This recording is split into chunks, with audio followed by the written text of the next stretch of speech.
Extraordinary ಆಗಿದೆ. Land lord movie ಅಂತ ಬೇರೆ ಲೆವೆಲ್ಗಿದೆ. ಜಿ ಸರ್ ಲೈಫ್ ಅಲ್ಲಿ ಮತ್ತೆ ತೆಗಿತಾರೆ ಇಲ್ಲ ಗೊತ್ತಿಲ್ಲ, ಆ ರೇಂಜ್ ಇದೆ. ಇದೊಂದು ನನ್ನ ಪ್ರಕಾರ ಜಿ ಸರ್ ಒಂದು ಮೈಂಡ್ ಗೇಲ್ ಆಗುವಂತ ಸಿನಿಮಾ ಅನ್ಸತ್ತೆ. ಒಂದ್ಸಲ ನೋಡ್ದಕ್ಕೆ ಮೈ ರೋಮಾಂಚನವಾಗಿದೆ, ಇನ್ನ ಕೂದಲು ನಿಂತಿಲ್ಲ, ಆ ರೇಂಜ್ ಇದೆ. ನೋಡ್ಬೇಕು ಇನ್ನು ಮುಂದೆ. ರಾಜ್ಪೂತ್ ಶೆಟ್ಟಿ ಅವ್ರಿಗಂತೂ ಜೂನ್ದಲ್ಲಿ ಇಂಥ ಕ್ಯಾರೆಕ್ಟರ್ ಸಿಗಲ್ಲ ಅನ್ಸತ್ತೆ. ಭಾರಿ ಅದ್ಭುತವಾಗಿದೆ, ಒಂದು ದೊಡ್ಡ ಮೈಂಡ್ ಗೇಲ್ ಸೃಷ್ಟಿಸಿದೆ. ಲ್ಯಾಂಡ್ ಲಾರ್ಡ್ ಅಂತೂ ಇನ್ನೊಂದು 5 ಸಲ ನೋಡ್ಬೇಕು ಅನಿಸ್ತಾ. ನೆಕ್ಸ್ಟ್ ಶೋಕ್ ಮತ್ತೆ ಟಿಕೆಟ್ ಮಿಸ್ ಮಾಡ್ಕೊಂಡಿದ್ದೀನಿ. ತುಂಬಾ ಅದ್ಭುತವಾಗಿದೆ. ಹೋರಾಟದ ಬಗ್ಗೆ, ರೈತರ ಬಗ್ಗೆ, ಭೂಮಿ ಬಗ್ಗೆ ಹೆಂಗೆ ನಮ್ಮನ್ನ ಜಾತಿ ಅಂತ ಮೇಲೆ ಕೆಳಗೆ ಹಾಕಿ ಮಾತಾಡ್ತಾರೆ.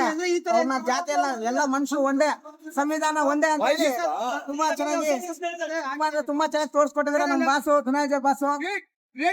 ಎಮೋಷನಲ್ ಮಾತ್ರ ತುಂಬಾ ಚೆನ್ನಾಗಿ ಸೂಪರ್ ಮೂವಿ. ಸೆಂಟ್ರಲ್ ಗೆ ಕಳಿಸ್ಬೇಕು, ಅವ್ರು ಕಳಿಸಿ ಇದು ಮಾಡ್ಬೇಕು. ಫಿಲ್ಮ್ ಚೆನ್ನಾಗಿದೆ, ಡೈರೆಕ್ಷನ್ ಗೆ ಅವಾರ್ಡ್ ಕೊಡ್ಬೇಕು. ಚೆನ್ನಾಗಿತ್ತು. ವಿಜಯ್ ಸರ್ ತುಂಬಾ ಚೆನ್ನಾಗಿ ಮಾಡಿದ್ದಾರೆ, ಅವ್ರ ಮಗಳು ಕೂಡ ಚೆನ್ನಾಗಿ ಆಕ್ಟ್ ಮಾಡಿದ್ದಾರೆ.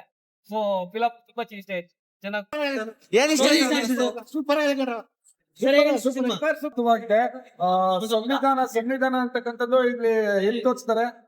ಇಲ್ಲಿ ರಾಜಕಾರಣಿ ಇರ್ಬೋದು, ಮತ್ತೆ ಪೊಲೀಸ್ ಇಲಾಖೆ ಇರ್ಬೋದು, ಎಲ್ಲಾರ್ಗು ಒಂದು ಸಂವಿಧಾನದ ಒಂದು ಅಂಗ, ಎಲ್ಲರಿಗೂ ಸಮಾನತೆ ಅಂತಕ್ಕಂಥ ತೋರಿಸಿದ್ರೆ ಬಹಳ ಅದ್ಭುತ ಮೂವಿ ಬಂದಿದೆ. ಸರ್ ಹೇಳೋ ರೀತಿನೇ ಇಲ್ಲ, ಆಗಿದೆ ಮೂವಿ ಅಂತ ಹೇಳಿದ್ರೆ ಒಂದು ಹಳ್ಳಿ ಜನಗಳಿಗೆ ಬೇಕಾಗಿರೋ ಸಿನಿಮಾ ಇದು. ಸಂವಿಧಾನ ರಚನೆನಾ ರಚಿಸಿದ್ರು, ಅವ್ರನ್ನ ಈ 1 ವರ್ಷಕ್ಕೆ ಚೇಂಜ್ ಮಾಡಬೇಕು. ಆ ಸಂವಿಧಾನ ರಚನೆ ಚೇಂಜ್ ಆಗ್ತಲ್ಲ, ಅದನ್ನ ಇವಾಗ ಚೇಂಜ್ ಮಾಡ್ಬೇಕು ಅಂತ ಅವ್ರು ಸಲಹೆ ಹಾಕ್ತಾರೆ. ದಯವಿಟ್ಟು ಸರ್ಕಾರ ಗೊತ್ತಾಗ್ಲಿ, ಜನಗಳು ಗೊತ್ತಾಗ್ಲಿ.